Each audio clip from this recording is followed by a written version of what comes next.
I'm going to hit record here.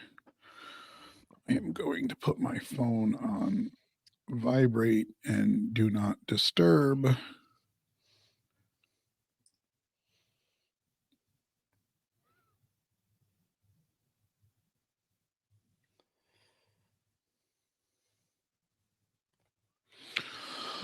Okie doke.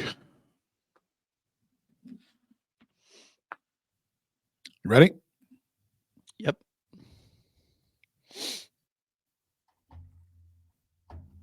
Okay. Welcome back to the ZERT Coffee and Chaos podcast, a show where we talk about anything and everything relating to what it means to be a survivalist and a prepared individual in today's society.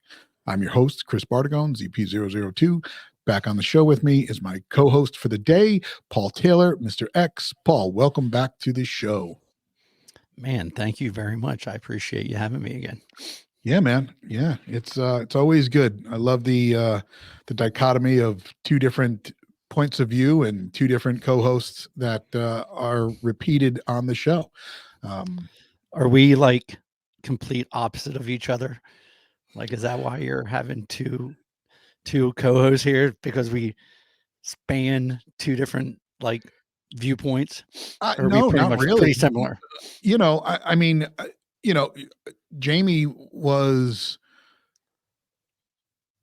willing at first to come on the show, and I don't know if you were at first. When I started this podcasting, I didn't really know how it was going to go. And so that just let me get this out of the way. So for all of you that have been here since the beginning, thank you. Thank you for continuing to listen to the show, continuing to download the show. I don't know which platform you downloaded on, and how you absorb this information, but like I said, thank you from the bottom of my heart. And then when we switched over to the YouTube, and obviously, we put these videos out on YouTube. So if you haven't experienced that and you can head over to YouTube and go and like the channel and subscribe, and then click the video or the little bell button or little bell icon so you get notified when these videos come out. So if you want to see the video, you can do that over there. But again, just to say it one last time, thank you all for being here. When I started this, I didn't really know what I was going to do. You watch people's podcasts, and some people, they do it by themselves, and I'm like, I don't know how I could talk to myself for an hour. Like that's just how I could talk with no interaction for an hour. So that was weird to me. And so when I put the first episode out, I had one of the guys that works here at HQ, Dan, who's been a friend of mine for a long time. Cool guy. Like, we used to work together way back 94-ish. I remember we went to a Gracie Jiu-Jitsu seminar, like when the Ultimate Fighter was first on the scene. And so we did some training back then. I didn't realize he was a firearms guy until later in life, but he wrote some books. Like, he's an author, and he is a ZERT member, whether he is an active member or not, or whether he realizes it is not. But he's a prepared guy, always comes, and he's just always prepared. So when we first did this, like, that was it, and then I was like, okay, well, who else am I going to get on this show? And I wrote a list of everybody that I wanted to put on the show, like Kyle. I wanted to get Jana Reeves on the show, from a competition shooter. I wanted you on the show. I wanted Jamie on the show. So I had this giant list. And then I think at some point I was just like, to Jamie, I was like, do you want to be on the show more often? Like, co-host this thing with me? And then I know, like, you and Ivan came up and we did an impromptu show. And so it's been fun. It's been fun getting to hear different people's perspective. I'm recording another show this week with a local detective who was going to do some of the ZERT training back in the day. And, one of the problems we have here in Connecticut is our access to ranges. And, so he's going to come on and talk about a program. So while I have two pretty regular co-hosts, I do love having other people on the show, other guest appearances on the show. So if you're listening, you want to be on the show, let me know in the comments. But Anyway, you're here today, Paul, and that's all that matters. Yeah, I appreciate it. And it's funny that you should say that because I've been anti-podcast. It's not that I'm anti-podcast, it's I'm anti-technology. Yes. I don't know. I just don't keep up with stuff. And I think one of the first podcasts I ever listened to the full thing was the one we did with Kyle. It's like I gotta figure out what I was saying in that thing because I don't even remember. Then after Yeah. I did that, I think you and Jamie did one that I was kind of curious on, like, well, wonder what they dove into there. And I actually went out to my range and I'm picking up brass, and I was like, well, shoot, I don't even need to watch the video. I didn't know you could do that. I can just listen to it as I pick up brass. So I've been catching up on the ZERT podcast, been listening to a few other ones, but I pretty much watch like little snippets of podcasts that are out there. I don't usually have an hour to No. Most people but the don't. cool thing, like what you talk about, is I'll start a podcast in the car, and if I don't finish listening to it the next time I get in the car, I'll just like pick up where I left off. So it's Yeah. kind of cool. Yeah. I used to do the same thing. I would turn on a podcast that I wanted to listen to in the morning as I'm getting ready. It's playing, on the speaker while I'm in the shower or whatever, then head downstairs and it's on your phone and it's just kind of playing. It goes to your car and then you don't realize it, but an hour later, you've listened to the entire thing and you've done everything from getting ready in the morning to walking the dog to getting to work. So, have you ever thought about recording a podcast in the shower? No, Paul. I'm That's glad probably a I'm good glad thing. you went. Right. Yeah. Well, the other thing that you're anti is sleeves, apparently, because I don't know. I saw a video the other day where you were out on that range and you had those guns while you were shooting a gun. I was like, wow, who's this dude? He's got those Dude, 24-inch Hulk Hogan pythons over there. I was like, damn, it's bro's hot out stacked. there. I was cleaning up the range. I was like, you know what? There's some people out there that do, and I don't even want to call it trick shots or trick shooting. Whether you turn a firearm upside down or pull the trigger with your pinky, I mean, it's still the fundamentals of firearms. So I'm out there. It's like, I'm going to record this. And I was like, I should probably re-record this with sleeves on, but it doesn't matter. I don't care. Never. That'll go viral. I'm going to make that go viral. You got to send me that video.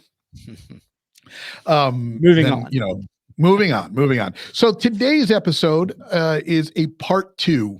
We recorded an episode about land navigation, and you and I had both talked before and even probably mentioned it during that it could be a multi-hour show, and I just don't like to do that. So we just talked about that we're going to break it up into at least 2 parts, if not a third part, which covers water navigation. So on the last episode, we did talk a lot about gear that you would need if you wanted to start your land navigation journey. We talked about some different types of land navigation. We talked just a lot of terminology when it comes to land navigation, azimuths and compasses and some of that goes along with it.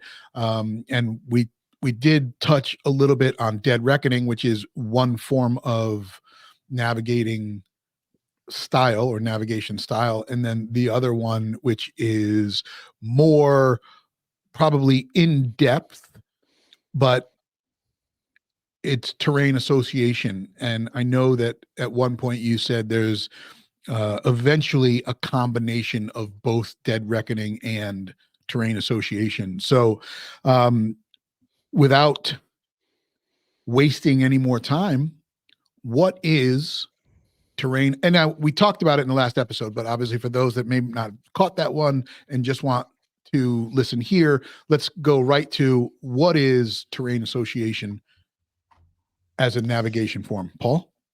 Yeah, I mean, unfortunately, I don't have the definition sitting right in front of me. Maybe you could look that up while you're Well, there. I can, but how about in layman's terms? Yeah, like basically, it's using dead reckoning is walking in a straight line from point A to point B. So if there's obstacles in front of you, you're basically walking over, under, through.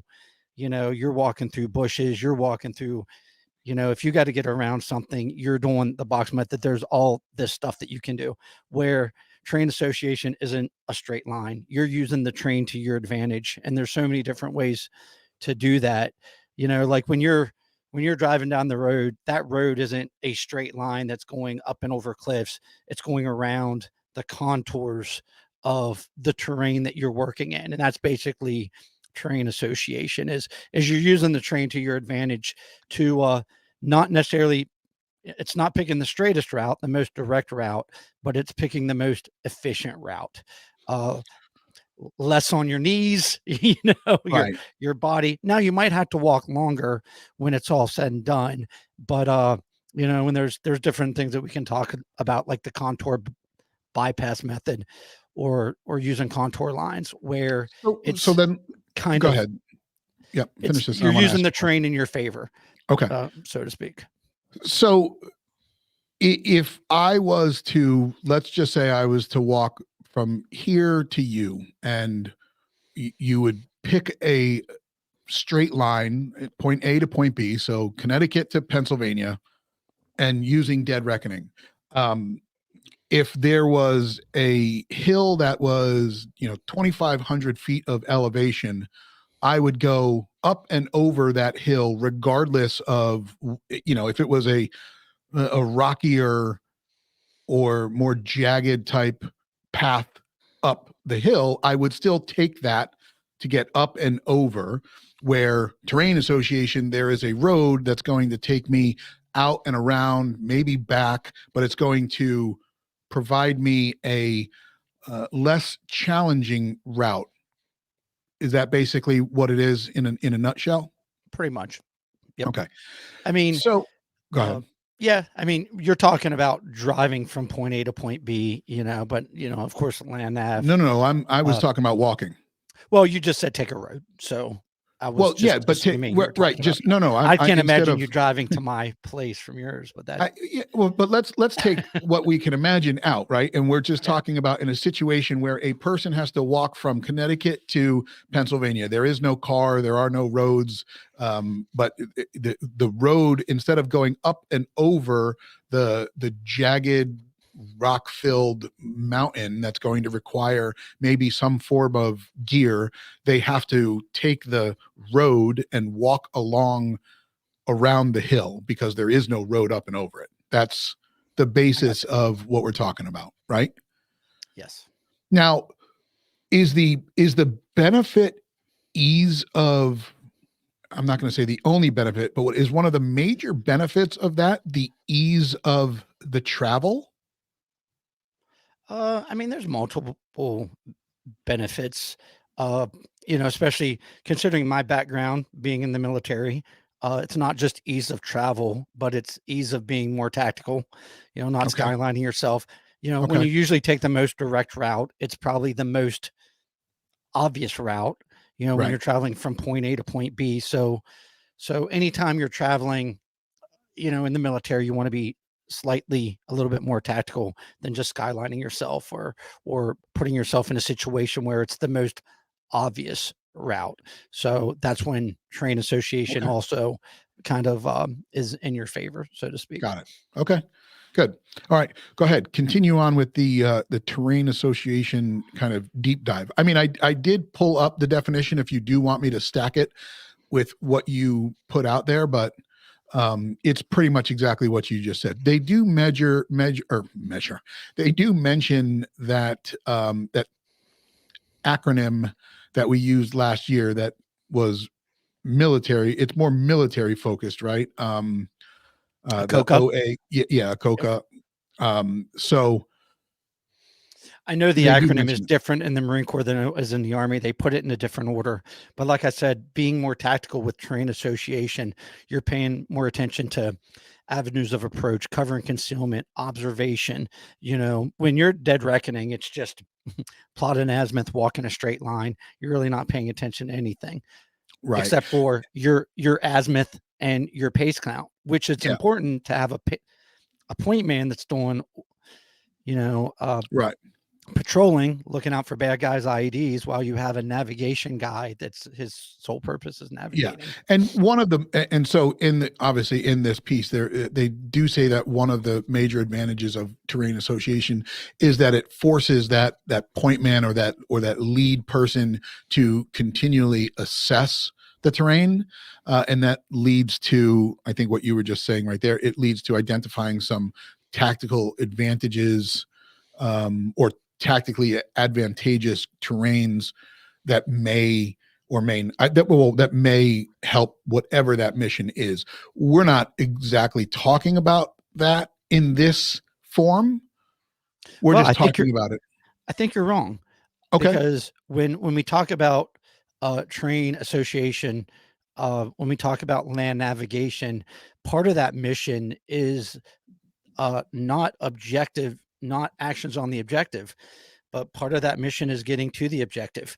You know, your route planning, and if you're not successful in your route planning, going from point A to point B, there's no way you're going to get to that, you know, objective to be able to accomplish that mission. So your Right. insertion, Okay. your extract, everything goes hand in hand when you're talking about, you know, the military. But then that's also the case if you're, you know, what's your mission today? It's to, I need groceries, you know, I need gas. Well, how are you going to do it? We have to travel from point A to point B. You need a route, so on and Yeah. so on. So that is part of that mission, and Yeah. it's just Okay. as important to get there, so to speak.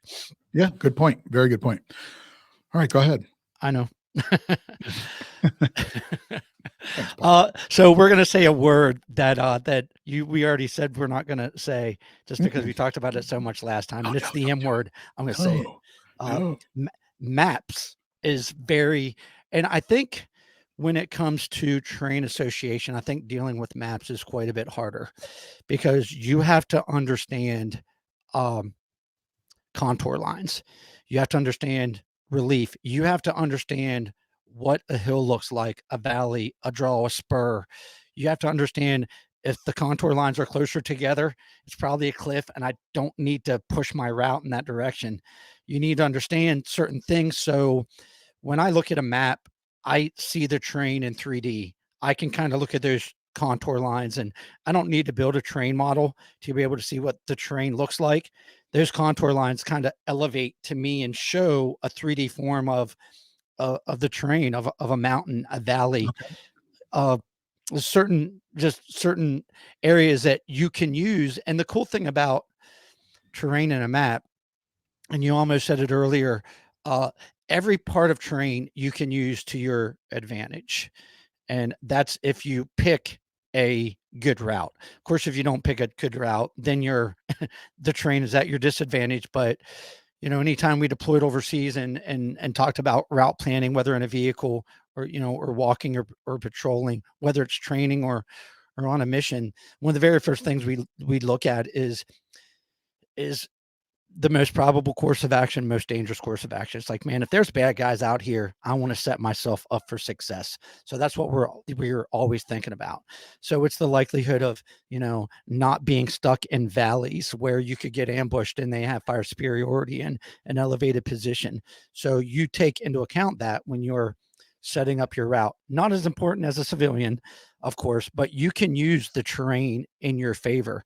I talked about it a little bit the last one of the things that we do when we land nav is I'm just not walking looking at that tree that I'm dead reckoning to, that I'm shooting an azimuth to. You should be looking around. You should be collecting information on the terrain as you pass, whether you pass a road or a stream, a body of water, a hilltop. As I pass that hilltop, I'm collecting that feature to make sure that I'm still pretty close to the right azimuth in the right direction that I'm going. And it's really easy. I don't want to say it's a lot easier, but when you're a terrain association, or when you're a terrain when you are Associating? yeah, that's the word I'm looking for. There you go. Getting tongue tied. I'm talking too I'm here all fast. week, folks. When you're doing that, you're not just looking at that next place where you're going. You are collecting information about the things that you're passing, and then you're reaching a point where it's you know, collecting points and then limiting points, where you're figuring out, well, if I go past the third road, I know I've gone too far, or when I come up to this stream, I know I should have probably turned back there. So you're collecting information, and you're using information or terrain or features to limit your movement, to make sure that you're on the right track. And the cool thing about terrain association, real quick, Yep. is I can terrain associate to a point, especially in a land nav course, like an intersection of a road, or where a road passes a stream, or maybe where a valley or a spur comes down, and I can find that fixed point. And then from there, I can shoot an azimuth to that land nav point. So now I'm closer than I would have been, instead of walking 2,500 yards dead reckoning from start to finish, trying to stay on azimuth. So Got there's a it. lot of stuff that you can collect and use together to set yourself up for success. Gotcha. Okay. And that's kind of where you use the combination of both, like what you just said. Okay. That makes sense. Well, we talk Um, about, like, and we've mentioned this, Jamie mentions this. I hate using the words, you know, basic firearms class and then advanced.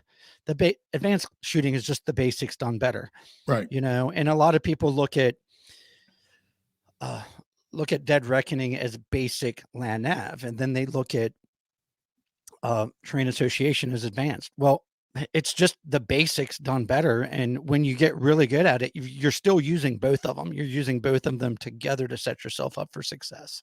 Got it. Same thing with shooting guns. You're not forgetting about something when, as soon as, those great firearm shooters are still doing the basics. They're just doing Yeah, it of faster, course. more accurate than anybody else. Yeah. Oh, that makes sense. I forgot what I was going to say there. I had a point based off of something that you were talking about with so I know we don't want to say the word map very much, but Go ahead. the it is considerably, from what I'm assuming here, and you know what they say when you assume, but I'm assuming that to do terrain association, you really need that map to start with. Like, you can't, because and where I'm going with that is, if you're going to go over and around and find that most advantageous course, you don't want to come to a spot where there is something that is impassable and you have to double back and go, right? I mean, am I going down the road here? So, and the reason I'm saying this is based off of what happened here a few weeks ago with all of the flooding, right? I can look at a map on my GPS and I know which way I have to go, but it wasn't updated. So I didn't, going down a road to find out that the road is closed or impassable because of down trees or whatnot, then you have to double back and you have to figure out another way. I'm not saying that looking at a map will tell you that right off the bat, but it can give you a little bit more information, right? As far as what potential hurdle is going to cause you to continue to your objective. Yeah, exactly. I mean, if you look and see contour lines, like I was talking about before, are closer together, it probably signifies steep terrain or a cliff. And I'd recommend going around that, unless you have repelling gear and that's the only way to go, or you're a rock climber and you enjoy that stuff. But one of the shows that's on TV, I don't know if it's called The Amazing Race, but you got all these teams that compete against each other, and it's Yes. like a 7-day event. It's funny that how teams aren't setting themselves up for success just because they don't know how to read a map, and they think going the most direct route is the Right. shortest. But then the teams that go around an area, they're picking up time just because it's just an um, easier route. But like you said, one of the things that you have to consider, like if you're in an area and all you have is a map, I mean, you don't have the cool thing about my Waze app is it tells me when there's an accident. Well, you don't True. know where there's flooding or where there's down trees or stuff, but I can pretty much tell you that if there's a lot of rain in a certain area and I look at certain low ground, I probably want to stay away from those areas, just because of the possibility of flooding, or streams are probably uh, a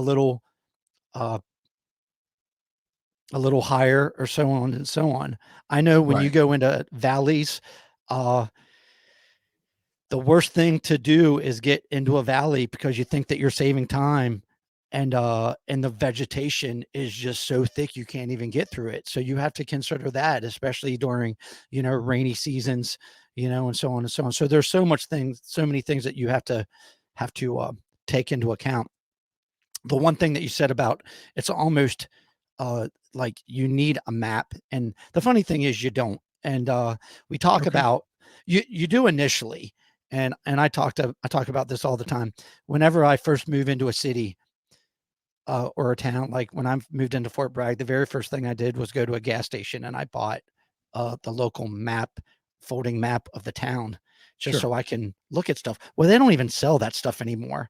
When we went to Really? Like you Oklahoma, I can't. looked for a map of Oklahoma, and Jack could not find anything for a map, that just because everybody's got GPSs and everybody's got stuff on your phone and this and that. It's like, dude, I want a map. I can look at You, it and figure stuff right. out. Yeah. And you're not wrong there. I mean, I know that I have an atlas, which is a great tool to have. And anybody that doesn't have an atlas, I implore you to go out and purchase an atlas, keep it in your vehicle. I used to love looking at that and kind of just figuring out how to get from one spot to another without just punching it into your phone. Um, Well, but that's when that you get to does, know an area. right. But that does not solve the problem that you're talking about. An atlas is not going to give me a deep dive into the town or surrounding towns that I'm in. So But the it's cool thing with an atlas, and it's like we were talking about the other day on the phone call, it can give you shortcuts or different routes, yep, alternate routes. So when that primary route is flooded, you know where to take a detour and go around stuff. And that's kind of like terrain association. The right. longer I live in an area, the more I'm familiar with it, the more I can kind of work my way around stuff and find not necessarily the fastest route, but the most convenient route. I don't know about Right. you, but sometimes I will drive an hour out of, or not an hour, but a couple minutes, couple miles out of my way just to avoid red lights, just to keep my car in motion, just because I hate stopping and going. Yeah. And Yeah. I don't want to say it's the same with walking, but the more you hang out in an area and get to know your backyard, whether it's overseas or, I was stationed down in Panama for a couple months. And while we were down there, I played out for 10th Mountain Division and 1st Ranger Battalion. They put me in this little area called Pavon Hill. And it was like a 5 square kilometer area. In the jungle, that's a pretty big area. When we started working that area, man, I'm looking at my map, trying to figure out where all these points are. By the time we were done and we were playing off for 1st Ranger Battalion, I was like a gorilla in that area. I did not need a map. I could Okay. work in and out. I could ambush them, break contact, run for however far, and I knew exactly where I was because you get so used to working in that terrain. And that's the biggest thing I recommend.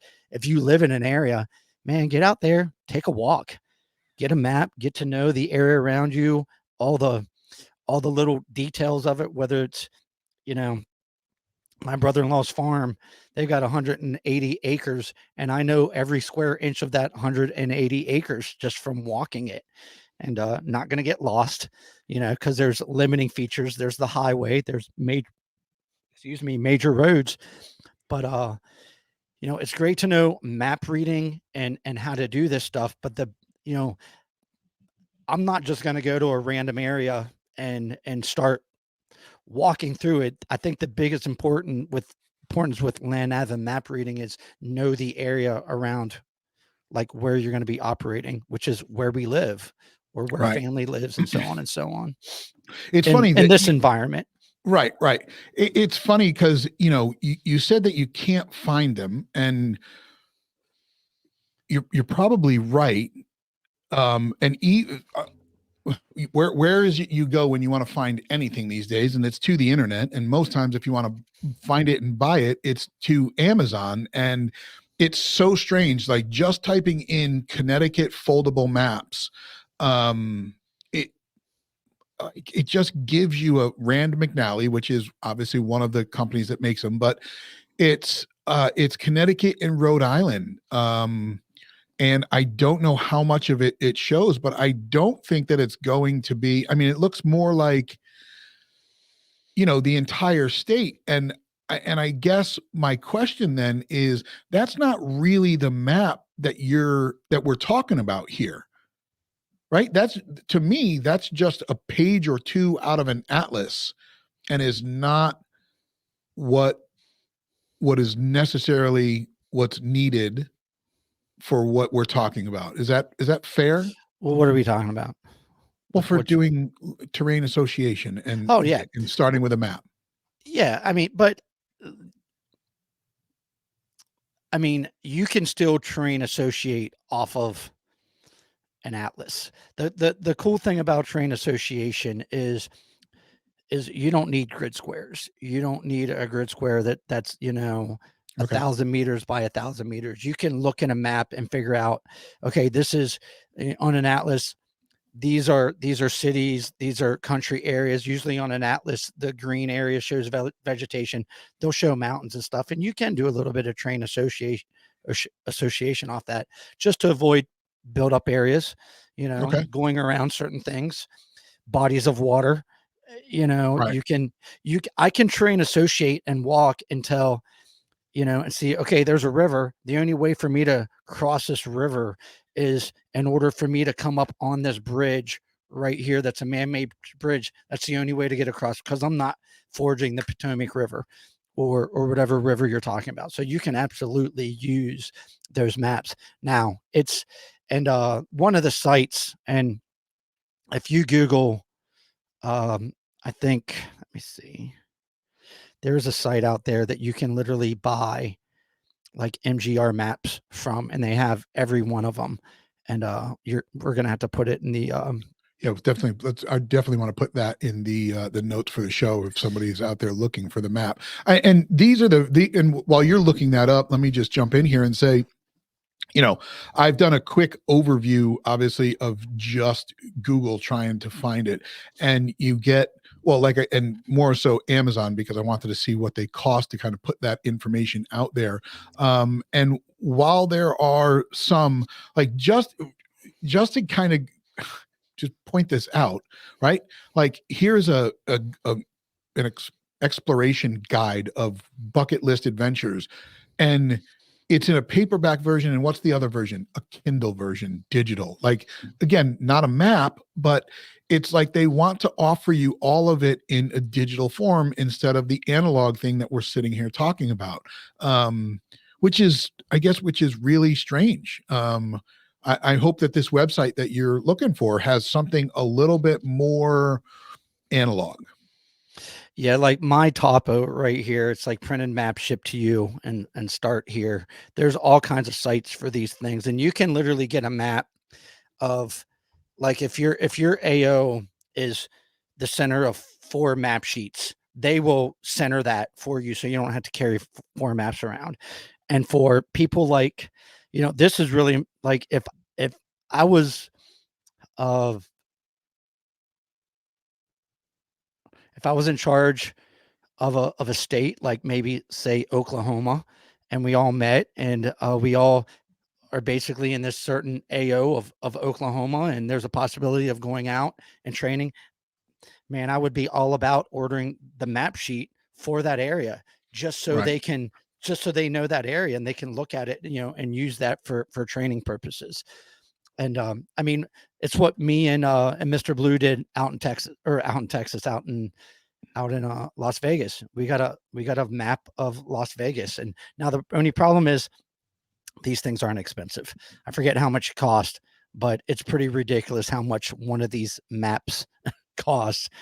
And then they roll it up and they send you this and this too. But for training purposes, I mean, do I have one of this area here? No, because I know this area. So you don't Right. really need a map. But for training purposes, it's, you know, it's nice to I have think a it's map I of think it's your something AO. good, and yeah, and it's a good resource. Folks, what I'm going to do after the show and before this gets published is do a little bit of internet research and find out where the best places for one to acquire a terrain topo map of their area is. It might be something that you go to a resource online where you go and you put in your state, your city, and they can give you maybe a 50 to 100-mile radius map that you can fold up. We'll put that in the description on the YouTube video, and we may do a product review video on it where people can ZERT members and non-ZERT members can find it. But okay, moving Another on. thing I also Yeah. recommend is like locally, and I think in more city areas, they probably don't have this as much, but if you do a little bit of research, down south of me in West Virginia, they have land nav classes. And during these classes, I mean, they're really simple. One of the companies wanted me to, come down and teach a class for them. Right. But they have classes where it's map reading, and they have maps available down there. So, these are areas, look to see what courses are offered in your areas and see if they have maps available, and how much they go out and train on this stuff, because there are groups that do orienteering, whether I it's don't know. It water sounds like or land right. or so on and Yeah. so on. Sounds like something we might be able to put on a ZERT online navigation course. What do you think about that, Paul? What? I hate online courses. Oh, okay. I mean, listen, we can do an in-person one. It's just, I don't know if it makes as much sense. You'd have to find a location, but hey, you never know. Could be a ZERT cabin in the woods add-on event that we do there. Yeah, I mean, that would be pretty. That's like, I don't know if one of the funny things about Oklahoma, and I'm not gonna kind of tell too much things that happened, but About the state itself, or no, I don't know if you remember this or not, but I asked Jack for a map, and oh yeah, I remember. area, and he gave me this big, huge map of like the state, Yep. and Yep. the movement from the range to where they were supposed to find this poncho parachute was supposed to be like 2 kilometers, and 2 kilometers on this map was like this far. And he looked at this, he's like, man, it's going to take hours to move there. And I looked, I was like, well, you better get moving. And everybody looked at me like, darn. So they start moving out in formation, and we literally patrolled. Now, we didn't go 2 kilometers. Of course, whoever dropped this, the government, whoever dropped this poncho parachute didn't drop it in the right location. So we had to do a little frago, but they did. We gave them coordinates. We gave them a location. They plotted it. They set up, and part of it isn't, if you got a group of people, it's not just, what is everybody else in the patrol doing? Everybody's got a job, and it's important for everybody to know their job. And in saying that, and one of the advantages, when I went through Ranger School, you could be the back guy in formation, and that RI would go to that back guy and look at them, bring a map out, and he's like, where are you? And if you didn't pick the right location within 100 meters, you got a major minus. So whether I was a 2-person sniper team, or the front, the guys on an ODA, or a ranger, just because you're not that guy running point doesn't mean that you're, back in the back thinking about your girlfriend, which you might be anyways, or whatever. Like, you still have a responsibility that, Lord knows, if something happened, if you get ambushed, or something happens and you broke contact, you can't be like, man, everybody left me, I have no idea where I'm at. So it's important for everybody to know these skills. And that's the cool thing about some of these classes is, they not only do a round robin where they switch it up, but it's not just on one guy to have a pace count. Everybody's got their compass out, making sure, because if that point man is going the wrong direction and nobody's there to say anything, guess what? An hour later, now you got to travel an hour just to get back to where you started, and look up how far behind you are. So it's all about checks and balances. Okay. So with that being said, who makes the decision? And I know that we're talking in a military situation here, but in that situation, was there somebody that kind of, I'm going to talk about a riding group terminology, but is there like a road captain that stops everybody and says, okay, let's stop here after 30 minutes and make sure we are A, still in the right direction, B, we don't have any other intel coming in? I mean, is that set up? Is that a normal procedure when it comes to that? Yeah, absolutely. It's funny that you should talk about that, because everything's coming back to me now. It's like I left Ranger School a week ago, okay, or 20 years ago. But one of the things you do when you leave friendly lines is you conduct SEALs, and SEALs basically is an acronym for Stop, Look, Listen, Smell. And what you do is you become climatized. You stop, you get your bearing, you take a break, everything's off. You're supposed to take your hat off. That's the Ranger School way, is taking your cover off and just sit there. And taking your cover off as a hand and arm signal, just for everybody to stop, take a knee face outboard, and just listen. And while you listen, then you're checking, you're double checking, making sure azimuths are good to go. If you're dropped off by an HLZ or get dropped out of an airplane, this gives you an opportunity to find out exactly where you are, get your bearing, pick the best route. There's always, when you're doing a route, there's always checkpoints. Make sure you have checkpoints or corridors that you walk through. So basically corridors with phase lines. And it's important to have this stuff, when you're traveling too. Corridors or phase lines, checkpoints, right. Could be gas stations, yep. Places that you tell yourself that you have to stop, especially on a motorcycle, because you don't want to be stranded out in the middle of nowhere and there's no gas and so on and so on. So we do this stuff without even thinking about it. Anytime we plan stuff as a civilian, it's just, usually the planning process is a little bit more in depth when you're coming out of the military, because there's life and death, and that stuff really doesn't go away. Right. Where this kind of translates over to, in this situation, and it's a weird correlation, but, electric vehicles right now, exactly. Right? You can't just go to any gas station. So if you were to route your journey from Connecticut to Florida, and you go and you put it in your Waze or your Apple Maps or whatever it is, it's going to tell you roughly 24 to 26 hours, depending on what part of Florida, and it's going to take you down here. And that's the end of it. With an electric vehicle, you can't just do that, because you can't just stop and have your moment there at any gas station. You've got to map it through their system, and they're going to tell you where you can recharge your vehicle.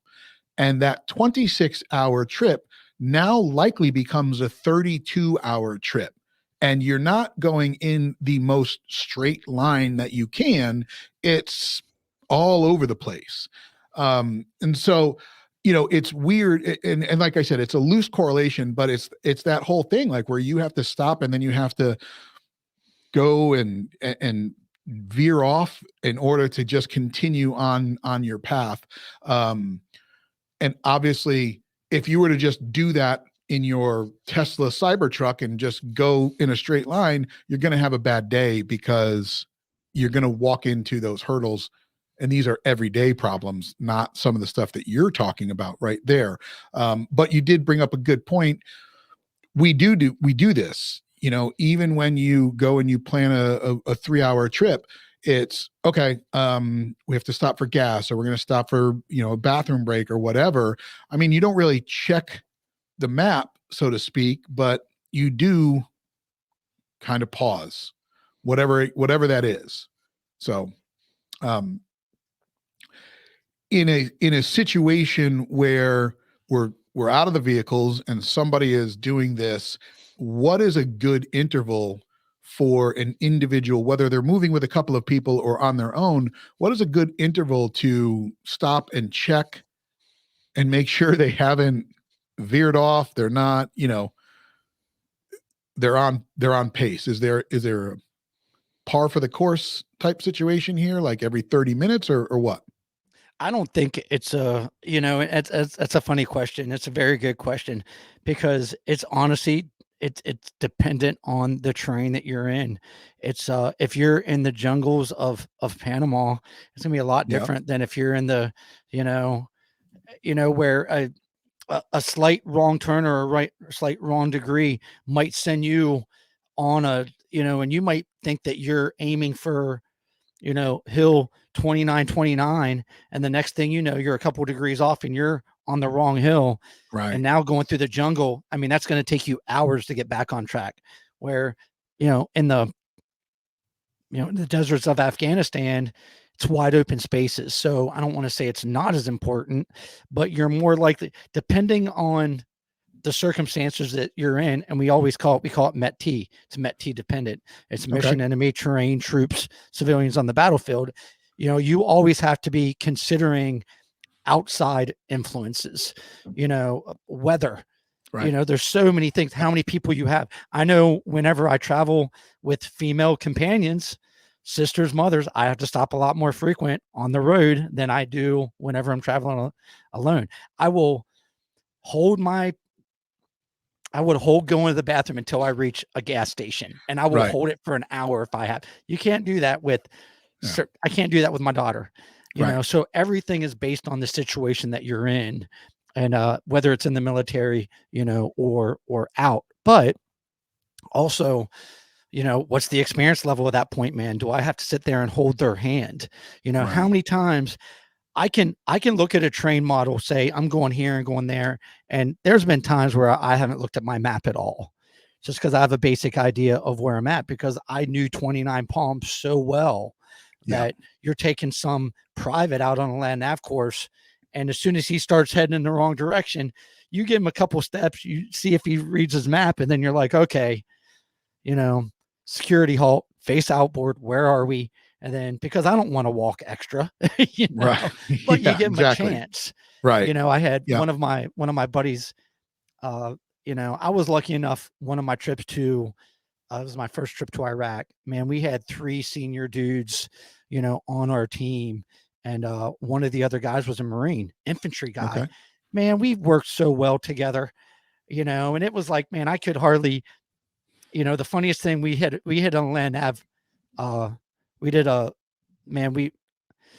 forget what this movement was, but it was long, and we all had like 100-pound rucksacks on, and it was such a miserable movement, but it was training to go across the border. We were in Kuwait, basically a training exercise. And we're walking through the woods, and it's at night, and I'm basically looking at the stars. You can't land nav off stars, number one, because stars move. The only star you can land nav off of is the North Star, because every other star is rotating around. But I'm looking at the stars, and I noticed we're kind of easing over a little bit, like he's land naving off the stars. And I was like, hey, we're a couple degrees off. And he's like, really, bro? A couple degrees? And I was like, brother, that's the point I'm looking at right there. There was it looked like a little hump, a little valley. And he was like, whatever. He started walking to that. And when we hit the mountains, there was only one way through this mountain pass, and it's exactly where I was leading us. Oh boy. He's like, how the heck did you know that? I was like, because I've been looking at that on the map for the last hour, and I could see that. So it's just, I don't know. It's just, and he was, his couple degrees would have cost us another 10 minutes, if that, probably, like, big deal. It's another 10 minutes of walking across to get into this little, valley where we wouldn't have to go over these peaks. But with over 100-pound rucksacks in the middle, that could make or break some guys. So it all depends on the situation that you're in. Plus, you don't know what that distance in that extra 10 minutes could have also contributed to, as far as more delays, right? Somebody, unknown terrain, somebody stepping wrong, getting injured. I'm not saying you're not going to experience that on the other, but it is an additional 10 minutes. And in that additional 10 minutes, you could experience other things that add an additional 30 minutes or other situations. So, I don't, And that's a really good point. It made me think of something. When you get your map out, if you buy a map, look at the interval between contour lines, because it's different on different maps. Sometimes that interval, when there's an area that's really mountainous, it's a different distance. So it could be very, you just, like, if you're not paying attention, that terrain might be steeper than it actually is, or there's a little tiny kind of jags in those contour lines that might be something a lot major on that terrain than what you see on the map. And you got to pay attention to that stuff. Usually areas that are not as hilly, that contour interval is more spaced apart. It's a greater distance, but up in the mountains, that contour interval, is a lot closer together. So that's one of the things you pay attention to when you're looking and reading a map. Good deal. Now, as far as gear, you still need the same amount of gear, whether you're doing terrain or dead reckoning, right? I mean, you still recommend a protractor, a compass, obviously a pen to mark the map. Obviously, nothing changes there. Is there anything in addition that you would recommend? I would say if you are train associating, you don't have to get your protractor and your lensatic compass out as much. Okay. I could train associate with a watch compass, because all that Okay. watch compass is letting me know. I'm looking at that watch compass and it's like, okay, I already know I'm walking west, Right. based on me walking through the terrain. All I'm using that watch compass for is I'm finding north. I'm orienting my map north. And then I'm looking, it's like, yep, I'm still walking the same line. This is the same valley. This is the same ridge line. I'm still walking the same general direction. And then you're using that as a cardinal direction, northeast, southwest, whether you're walking or orienting your map. So Got it.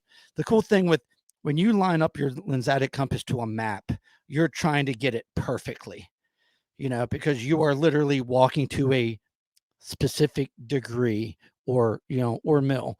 But with train association, it's cardinal. It's just general direction, so to speak.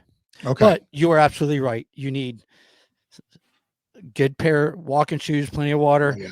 the right clothing, the right attitude, and I would still have a map, a compass. And you don't need a watch compass. It's just a lot more convenient, than getting your compass out every time, especially if you got it in a compass pouch where you're pulling it out.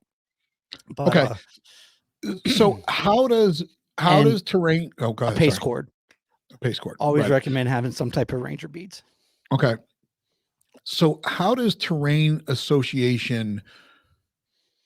No, I'm going to back that up. How much does terrain association differ based on the actual terrain? Right. So mountain terrain, forest terrain, and those are two separate things, right? You could have just regular kind of flat forest, and then you could have hilly, mountainous forest versus desert terrain or something like that. And then what about urban terrain? Right. So we've talked about land navigation in the form of being kind of out in the wilderness here, but how does this translate to urban terrain? Yeah, I think you can do both forms of land nav and urban, absolutely. And the big thing with like train associations, you do the box method, where if you come up to an obstacle, what you do is you cut either left or right 90-degree angle. You turn to 90 degrees and whatever that azimuth is, and then you walk so many paces.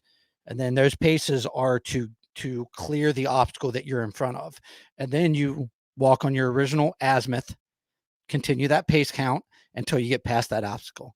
And then you'll cut back 90 degrees, which is 180 of your original 90 degrees, and walk the same number of steps that you walked to get you back on your original azimuth. And then that puts you back on azimuth to continue to dead reckoning. Is it slow? Is it a pain in the ass? Absolutely. Is it a technique? Absolutely. Is it something that I did once I started learning terrain association? Absolutely not. I never did it before, because if you're doing the box method to get around a lake, I would just walk around the Right. At the point yeah, at and then shoot yeah, an azimuth from there. right. So You you're you doing would a just lot of right. like You needless things. right. You would walk the shore instead of just walking as far away from the lake as possible to then go north. Where as soon as you said it, my mind goes to just New York City, walking down the street, and you've got a square building in front of you, and the doors are shut. You just can't walk through it. You have to go around it. So you make a Right. left, you make a right, and you make a left, a right, and a right, and then you're back Until to you're back on 8th Street, and then right, you continue walking. And that's basically the exact same thing. right, It's the equivalent of, think about every city now has a beltway, 395, 295. And that beltway is basically a nice continual curve the whole way around.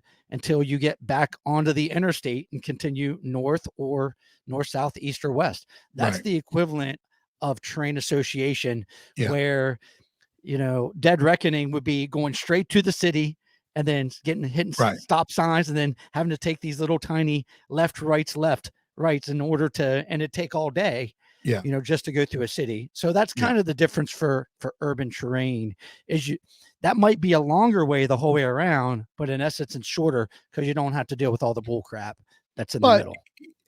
if we're talking about that situation, right, and we're thinking the worst here, we're talking that shit hits the fan situation, and you've got to navigate through your town and your city. That's probably important to understand, right? I mean, you've got to start somewhere. Um, and it's good to know both of them. Right. And the other side of that is, if you don't, I said this the other day when I had to navigate from one town to another without the main arteries that connected those towns. It was a road I had never been down before. I didn't realize that the road was not paved. So I think it's important to try and get lost in the city that you live in. And you're not, you can always resort back to your GPS on your car or your phone, but try it. Try just making the left down different streets and seeing where you end up.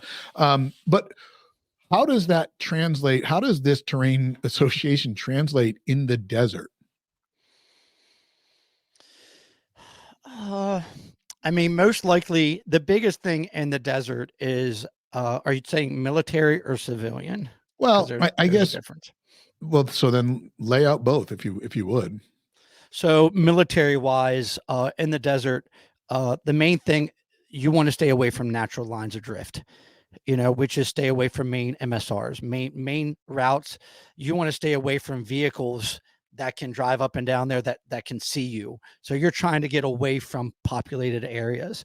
You're trying to get as far out there in the middle of nowhere as possible so you're not detected. Where I think as a civilian, it's kind of opposite. Right. As you're walking, you want to have that just in case something happens. I'm closer to natural lines of drift. I might not want to take this road because it's not the straightest line, but how far off this road do I want to venture? And anytime we're going through the desert, there are areas that roads lead between mountains where they, that might be the most, accessible route through an area. So yeah, you got to look at kind of funneling yourself in at certain times and maybe get away at certain times. The cool Right. thing about the C&O Canal, whenever I walked it, was, and we talked about the Appalachian Trail the other day with the, people getting lost, but the C&O Yeah. Canal, when I walked that, I was away from people, which is Yeah. what I wanted, but I wasn't too far away from people, Right.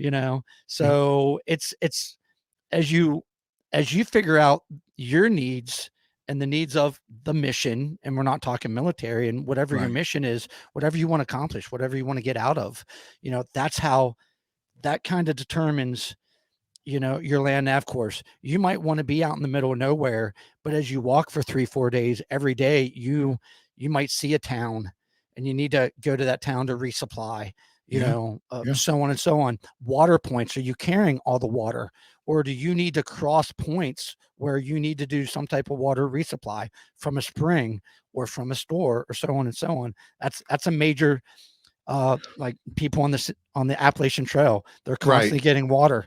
But the Right. cool thing about the trail is there's constantly water, Available. Yeah. anytime they Well, go into a that's, valley. you made a good point about that 100-pound rucksack on your back.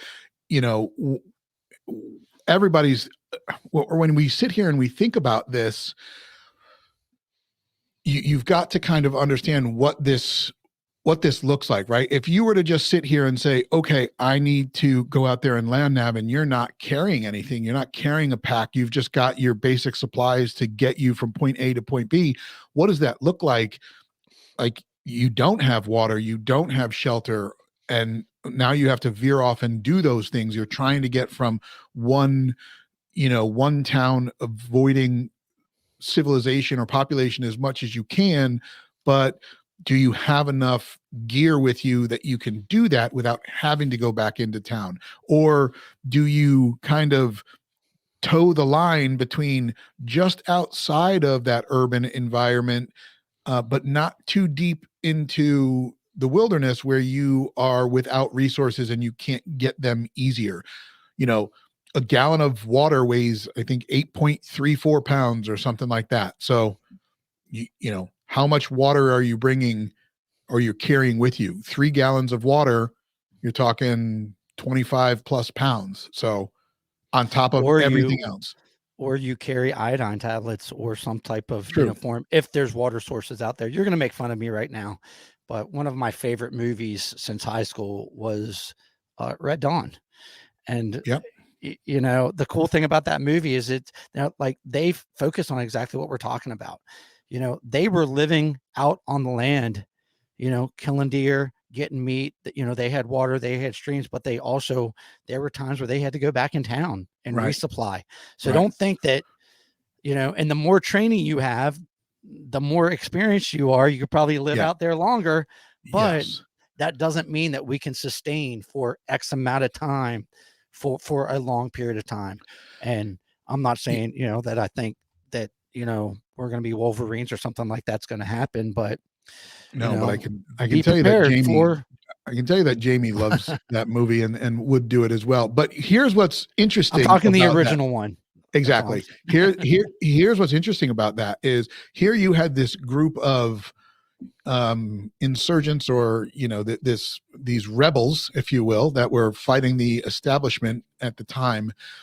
And they were out there eliminating the threat out in the woods, and then they would go to town, and they just dressed normally going to town, right? They blended in. They became the gray man when they needed to go and get intel or get supplies, and then they kind of escaped back to their wilderness setup and continued to disrupt the chain of events.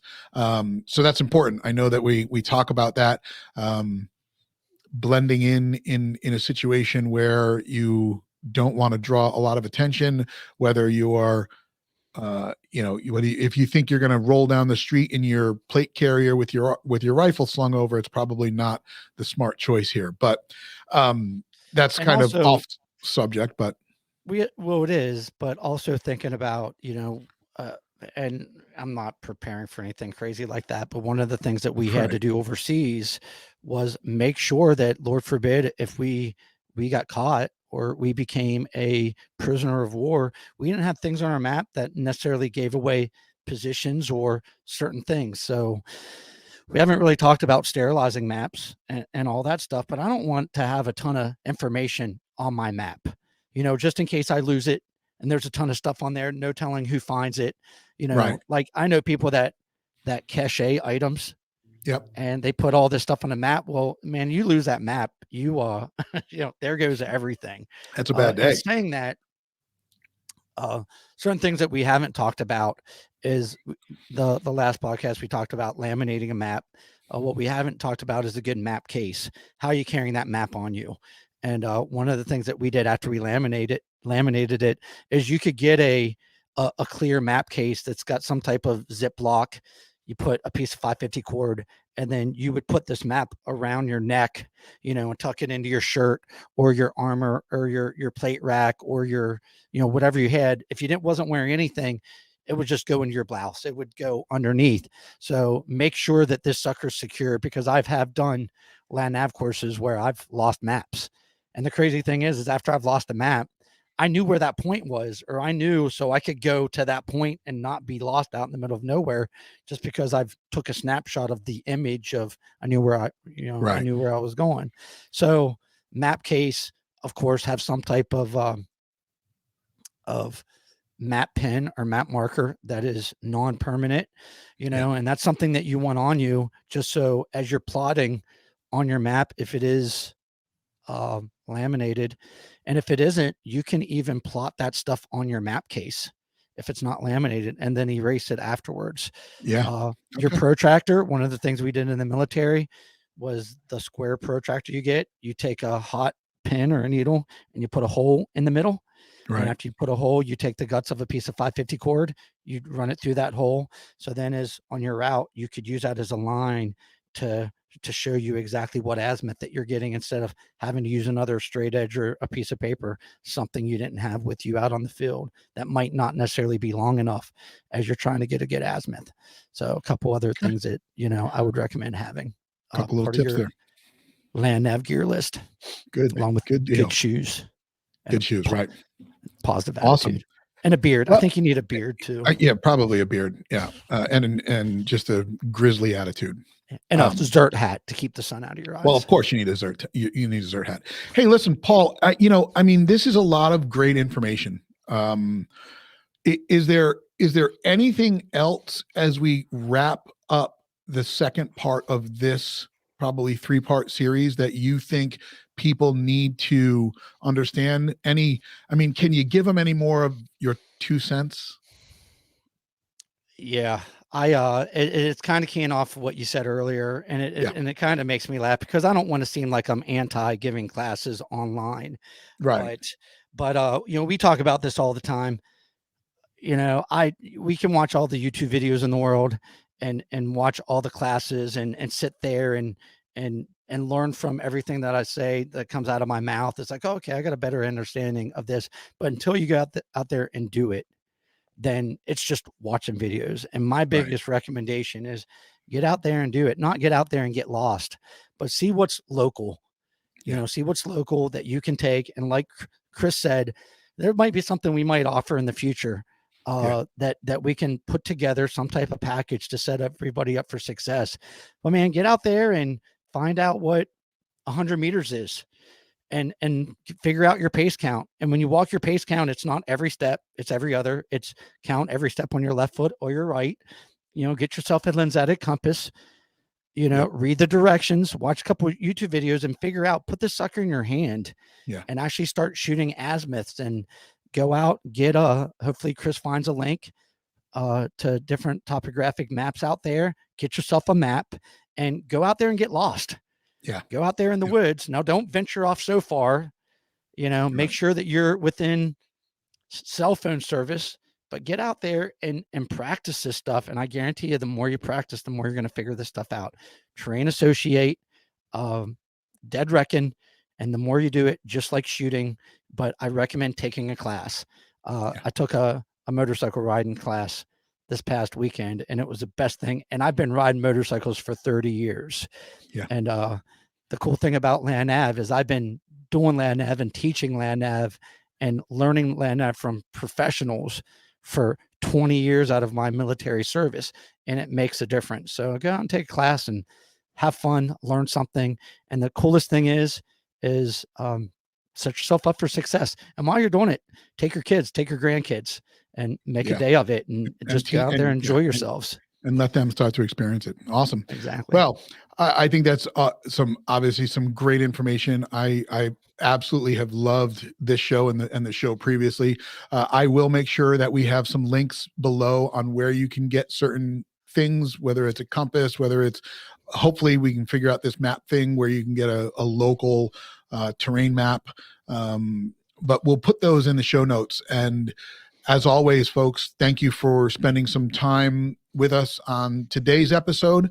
And until next time, you guys stay safe out there. Paul?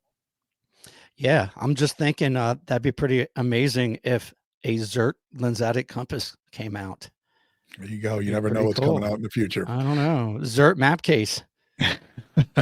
Okay, folks, until That's next all time. I got. There you go. Until next time, ZP002 out. XP0311 Delta out.